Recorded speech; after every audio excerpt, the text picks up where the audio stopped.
Arthur, how did you go from being deathly afraid to make permanent choices to calmly undergoing one of the most controversial forms of plastic surgery there is? Well, let me tell you, it's been a really long time since I was last on this platform, but I had top surgery almost 2 months ago, or is it like 1.5? I don't remember.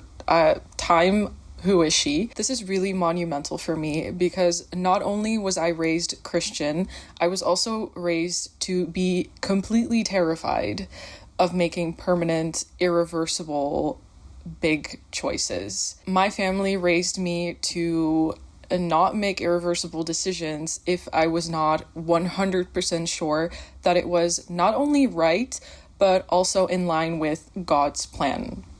Whatever that means. Their voices were so strong in my head that I literally postponed this decision for 2 years. I just tolerated my dysphoria because I was so afraid of the possibility of regret. Even though all anyone ever talks about when it comes to gender affirming surgeries is how incredibly low the regret rates are. So now that I've had this done, I want to share my knowledge on regret, and I want to help you avoid regret in the future and also help you conquer the fear of regret in any area of life that you may be struggling with, whether it be career, relationships, or if you're also trans and considering medical options. Life is just too short to live in fear of regret, and you deserve the life that lies on the other side of this fear. This video is going to have a couple of parts. I will list them here with timestamps so that you can skip to whatever is most relevant for you.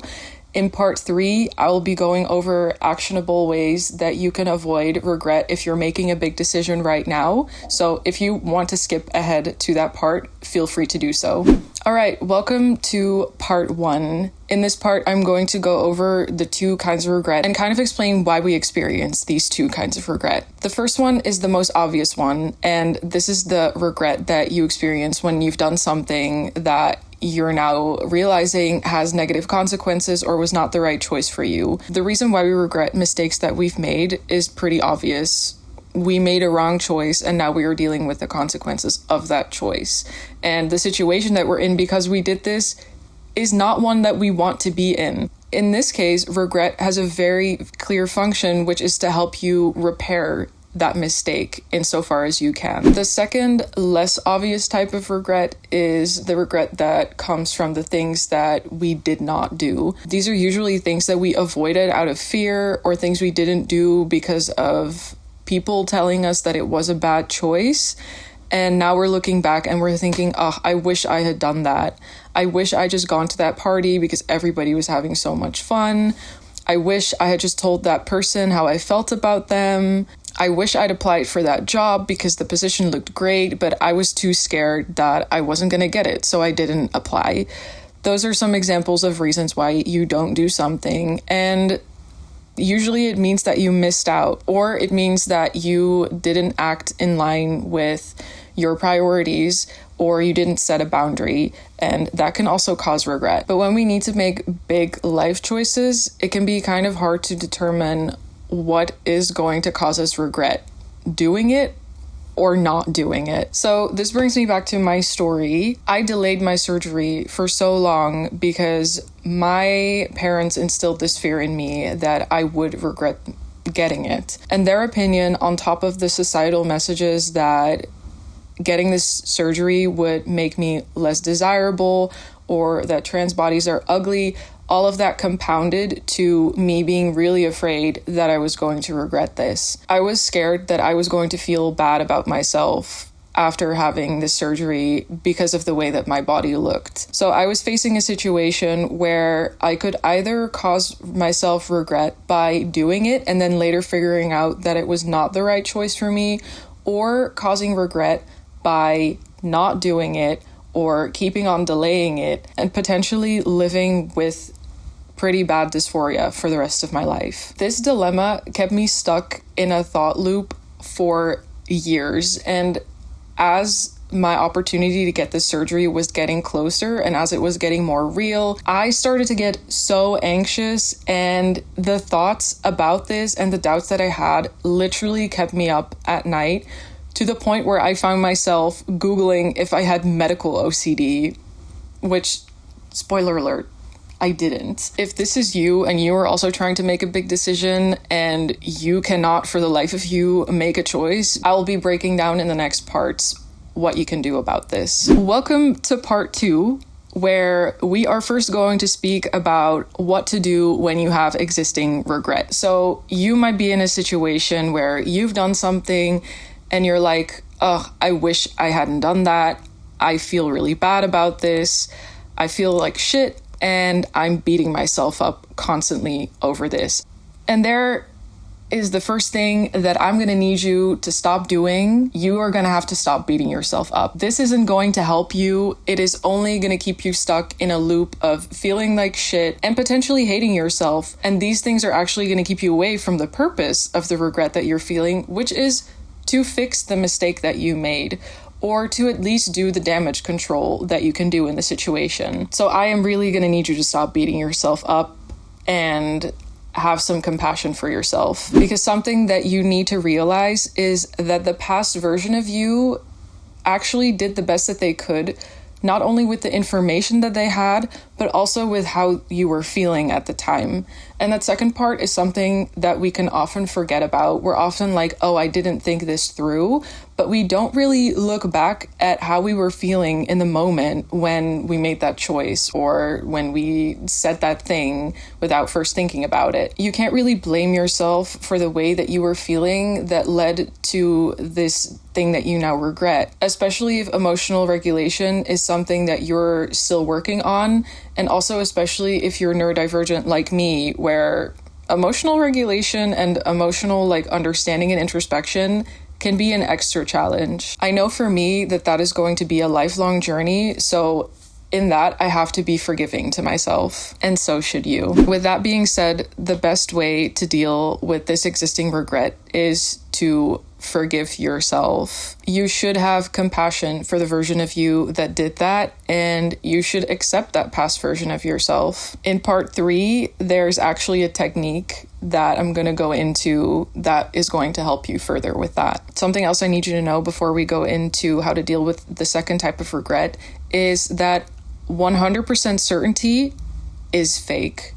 It does not exist. The idea that you can be 100% certain about any decision in life requires you to be able to predict the future. And nobody can predict the future, not even if you claim to be psychic, in my opinion. Even if this regret was technically avoidable or you thoroughly thought about it beforehand, 100% certainty is something you will only have after you've done the thing. That's the only way to know if this was the right choice for you. So keep that in mind. Now onto the regret because of something that you did not do. I expect that most of you watching this will be in your teens or your 20s. So the big, huge life regrets are something that you're probably not yet struggling with. However, you've probably still experienced some form of this in your life. Like, for example, what I mentioned earlier about not doing a job interview or not telling a crush how you felt about them. And the previous part about forgiving yourself and accepting yourself still applies here. If you had been ready for that job, you would have also felt ready to go to the interview and you would have felt safe enough to apply. But the past version of you was not there. And that means that currently you do not have the same opportunities,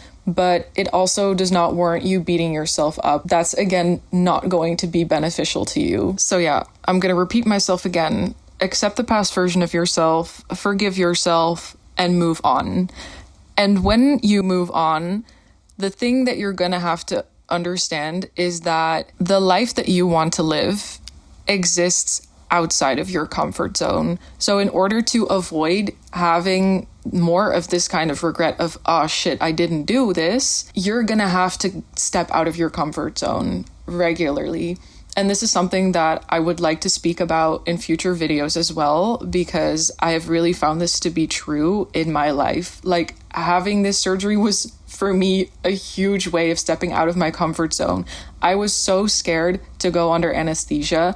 I was really afraid of making a permanent decision. Like, that was something that was completely out of my comfort zone. And now after I've done it, I feel so much more free. So this is something that it's easier said than done. It's something that you have to make a habit. And I would love to explain that to you more in future videos. But for now, I need you to understand that not stepping out of your comfort zone and giving into that fear is actually not the thing that is going to help you survive in life. And it's definitely not the thing that's going to help you live your best life and thrive.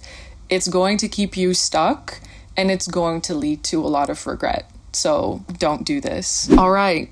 Part 3, the part that you have probably waiting for, or if you skipped ahead, hi, welcome. Let's get into it. Right now, I'm going to tell you exactly the things that I did that helped me make this huge decision. And these are things that are applicable to not just making medical choices. You can extrapolate this to whatever decision that you're feeling anxious about. My first tip is to practice informed consent with yourself. What I want you to do in this step is gather any information that relates to your choice.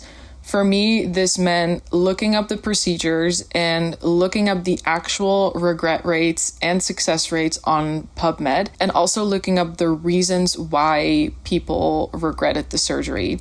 It really helped me feel more confident in the decision-making process, to actually know the real numbers and to have looked them up myself instead of asking someone else to do that work for me.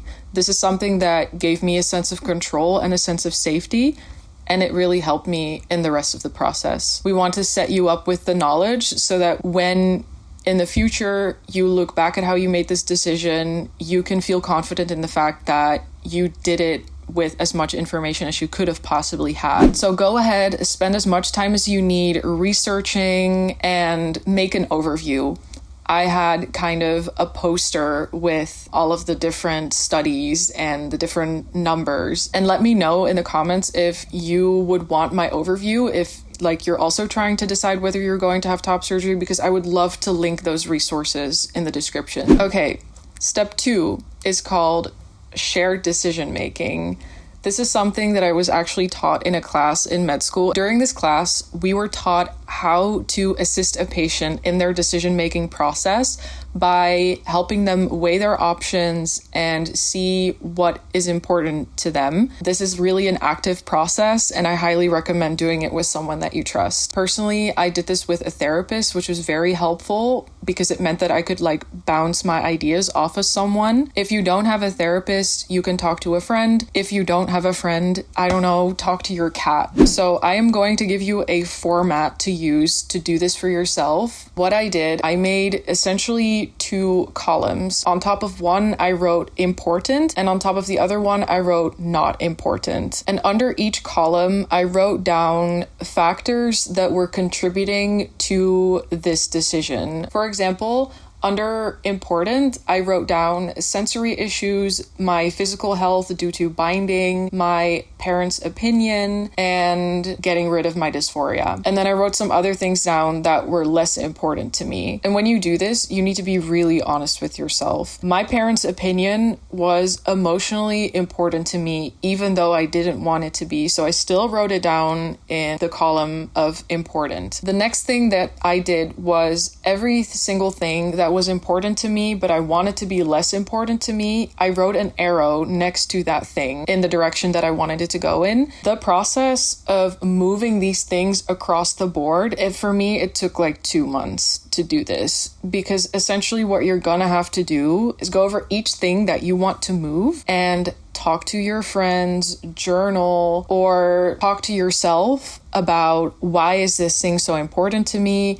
and how can I make it less important. This is going to require mostly internal work, but trust me, it is worth it. The goal here is to get rid of all of your doubts and all of your concerns surrounding this. It's also going to help you figure out what is truly important to you. And what it did for me is it gave me a lot of peace, and I was a lot calmer when I eventually had this whole thing sorted out. I will make a template for this as well. I will also put it in the description so that you can use this format. Step 3 is to write a letter to your future self. I cannot stress enough how much this helped me and how good this made me feel. In this letter, you're basically going to explain to your future self why you made this decision, why this feels right for you now, and what went into doing it. This is going to give your future self a window into your current thought processes. It's going to help you to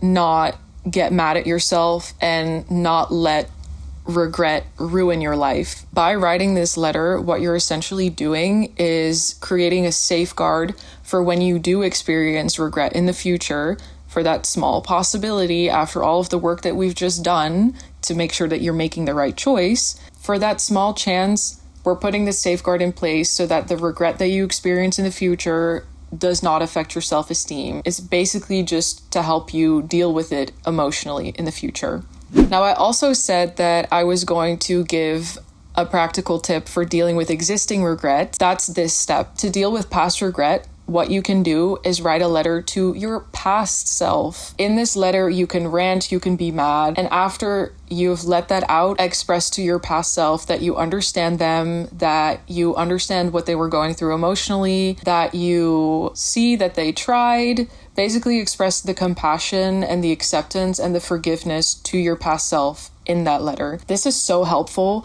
This is so healing. This is something that has helped me so much in my life. When I do this, I feel instantly better. So I highly recommend this. The fourth and final actionable thing that I want to tell you is something that you should avoid doing, and that is, do not argue with people once you have made your decision. Especially if this is like a bigger life choice, do not argue with anyone. If you followed all of the previous advice that I gave and you have come to the conclusion, I am going to do this, please don't let anybody convince you to go back into doubts or to do the opposite of what you've decided to do. This is just not worth it, because what this is you giving into peer pressure and you going back on the certainty that you've just created for yourself. This is actually a surefire way to lead yourself to the second type of regret where you're like, oh shit, I gave into fear. I listened to other people and I didn't do what was in line with my own principles and my own needs. Whatever you do, when you've made your choice, do not go back on it. Do not let anybody pull you into an argument. Go do the thing. If it's necessary to do it in silence, do it in silence. Personally, I did notify my parents up front that I was going to make this choice, but only because I felt safe to do this. I set safeguards in place to deliver the news without giving them an opportunity to sway me. So yeah, do not let anybody move you off of your path once you've chosen it. That is all of the advice that I have. I would like to end this video by reminding you that you cannot avoid regret 100% for the rest of your life. That is just an unrealistic expectation. We cannot expect ourselves to be perfect, so experiencing some kind of regret is just inevitable. However, I hope that the steps and the advice that I gave you in this video can help you at least lessen the toll that regret takes on you when it does happen. This video is always going to be there when you need to hear the advice again. If you found this video in any way helpful, please share it with someone who you think might also benefit from it. Do all of the other things like, subscribe, leave a comment, let me know what your favorite piece of advice was. Let me know if you want me to speak more on getting out of your comfort zone in the future. And with all of that being said, thank you so much for watching, and I'll see you in the next one.